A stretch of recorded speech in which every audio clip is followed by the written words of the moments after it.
കർത്താവിന്റെ കൽപ്പനകൾ ആചരിച്ചുകൊണ്ട് ജീവിക്കുവാൻ നമുക്ക് സാധിക്കണം. ദേവാലയവുമായി ബന്ധപ്പെട്ട് ജീവിക്കുന്ന ഒരു വ്യക്തിയെ കാണുമ്പോൾ അവൻ ദൈവത്തിന്റെ പൈതലാണെന്ന് ലോകം തിരിച്ചറിയണം. യേശുദമ്പുരാൻ തന്റെ ശിഷ്യന്മാരോട് പറയുകയാണ്, നിങ്ങൾ ഇപ്രകാരം ജീവിക്കണം.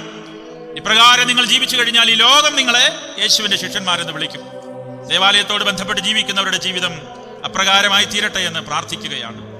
വിശ്വാസം പഠിക്കുവാൻ, വിശ്വാസത്തിൽ വളരുവാൻ, ആരാധനയിലൂടെ, വചനശ്രവണത്തിലൂടെ ദൈവത്തിന്റെ മക്കളായി ജീവിക്കുവാൻ നമുക്ക് ലഭിച്ചിരിക്കുന്ന വലിയ ഒരു ജീവിത ഭാഗ്യം ഈ ദേവാലയവുമായി ബന്ധപ്പെട്ട് അത് നിറവേറ്റിക്കൊണ്ടു പോകുവാൻ സാധ്യമായി തീരട്ടെ.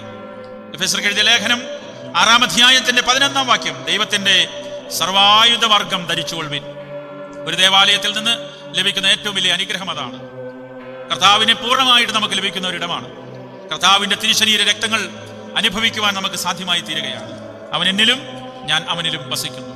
ആകയാൽ സ്നേഹിക്കപ്പെട്ടവരെ, ഈ ദേവാലയത്തിന്റെ ശിലാസ്ഥാപന പെരുന്നാൾ ദിവസത്തെ നമ്മൾ അനുസ്മരിക്കുമ്പോൾ നിശ്ചയമായും കഴിഞ്ഞ തലമുറകൾ നിലനിർത്തിയതായ, അവരുടെ ജീവിതത്തിൽ അവർ പാലിച്ചു കൊണ്ടുപോകുന്നതായ ദേവാലയവുമായി ബന്ധപ്പെട്ട എല്ലാ അനുഗ്രഹങ്ങളും അനുഭവങ്ങളും നമുക്ക് നമ്മുടെ ജീവിതത്തിൽ നിലനിർത്തിക്കൊണ്ടു പോകുവാൻ സാധ്യമായി തീരട്ടെ.